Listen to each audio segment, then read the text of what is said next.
Hey, Tami Jersey Roberts. Today I want to talk about the basic, foundational, fundamental way to know if you're on the right healing protocol, the right path to health. The very first things that need to be in working order are you need to be sleeping, you need to be pooping, and your blood sugar needs to be in balance. These are the foundational basics on where you start. So today I wanted to talk a little bit about a book I just finished reading, Dr. Jensen's Guide to Better Bowel Care. And of course, it's all about poop, our large intestine, and how to take care of that. The large intestine is sometimes called the colon.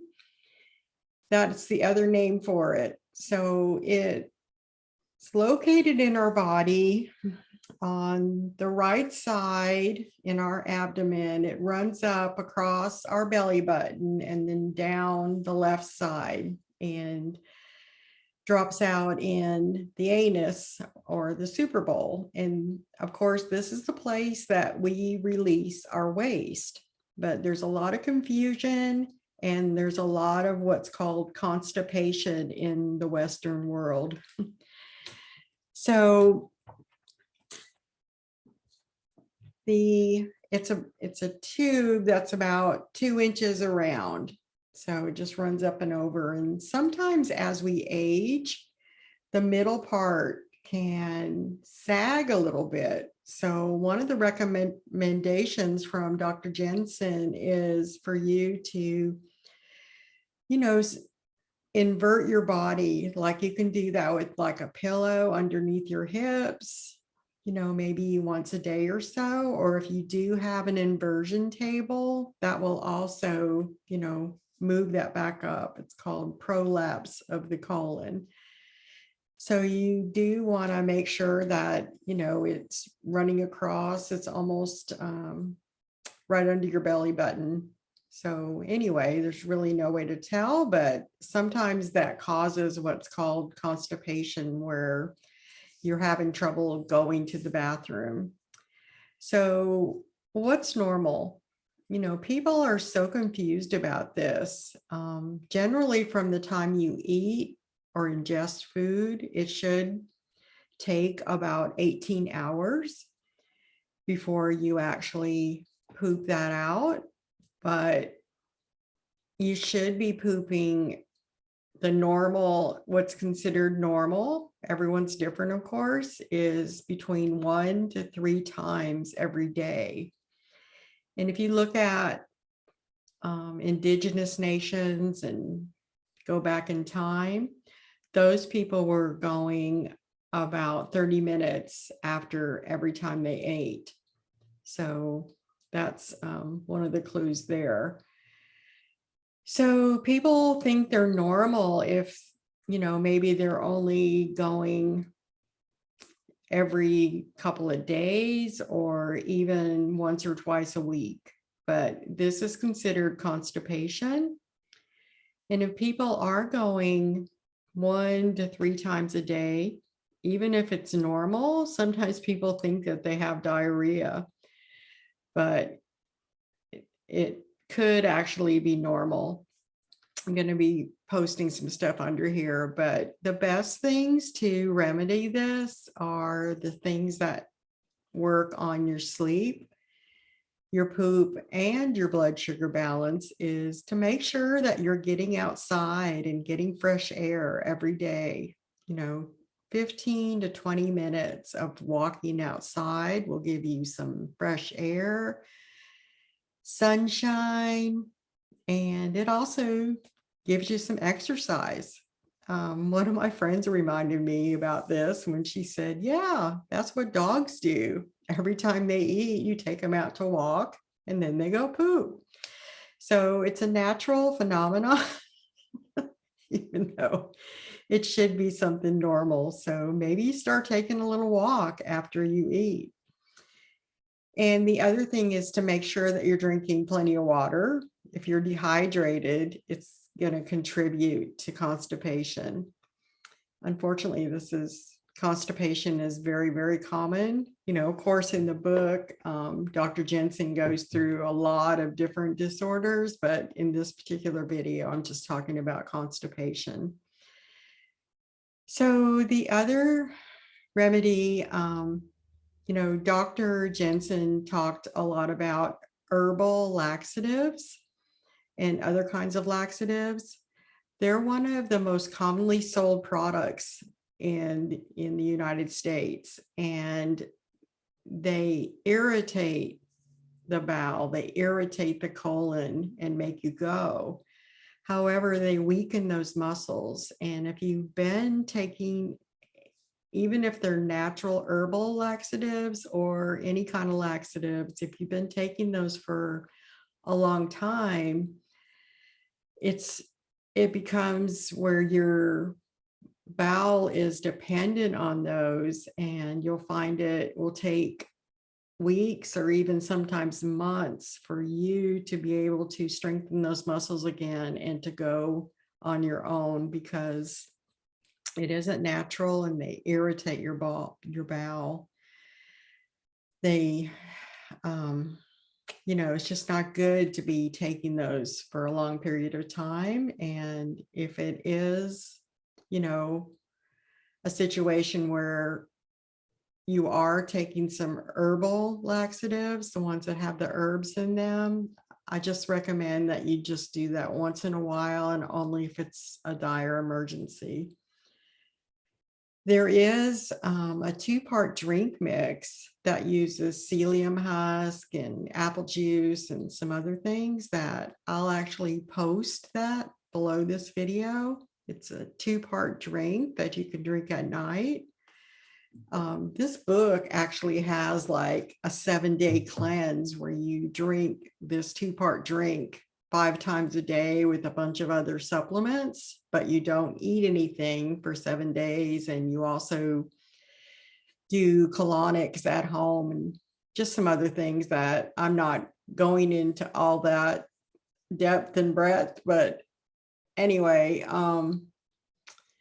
no pun intended on that, but anyway, that's really what a lot of the book is about, but I just picked up bits and pieces to try to help us out so we can do that without going overboard, put it that way. I mean, if you do have a chronic issue, then, you can reach out to me and I can, give you more information about that. But, for most of us, you just drink that 2-part drink in the evenings. If you are having some kind of issue, then in the morning, you should be relieving yourself more naturally. And of course, you don't want to be dependent on any of these. You want to make sure that your gut bacteria is in balance. So in my Facebook group during the month of December 2021, talking a lot about gut health and balancing that gut bacteria with the good and the bad, and other ideas on how to add probiotics, prebiotics, what the differences are. And if you're eating enough fiber, then you should be able to go poop naturally every day, at least once a day. However, if your gut bacteria is out of balance, fiber can really upset it. So just want to make sure you're taking everything slowly and just adding some probiotic foods, maybe with your meal, but just start with a tablespoon.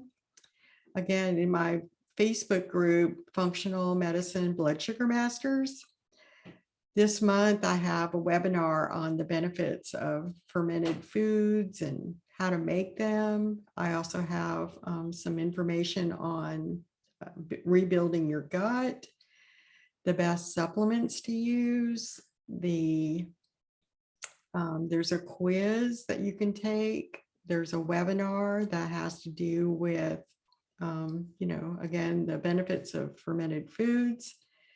And there's another webinar that I can't.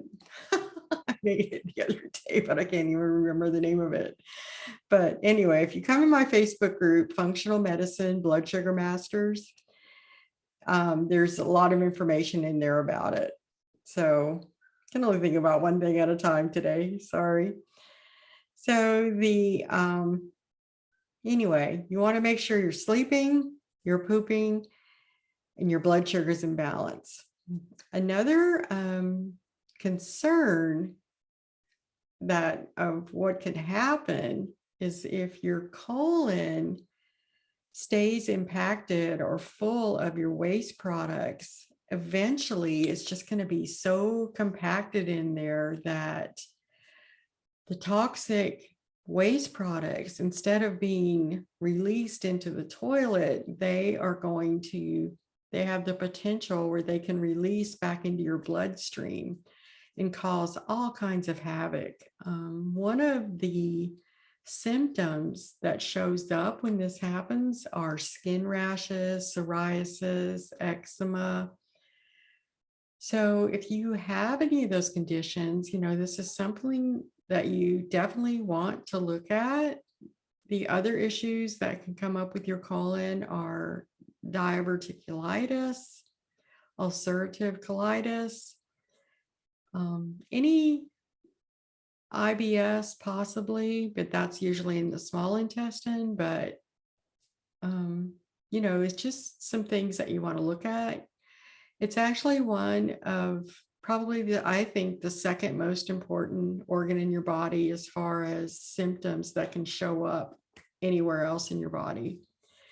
And you might be treating the symptom, but you're not getting to the root cause. And that's what we're talking about here in functional nutrition.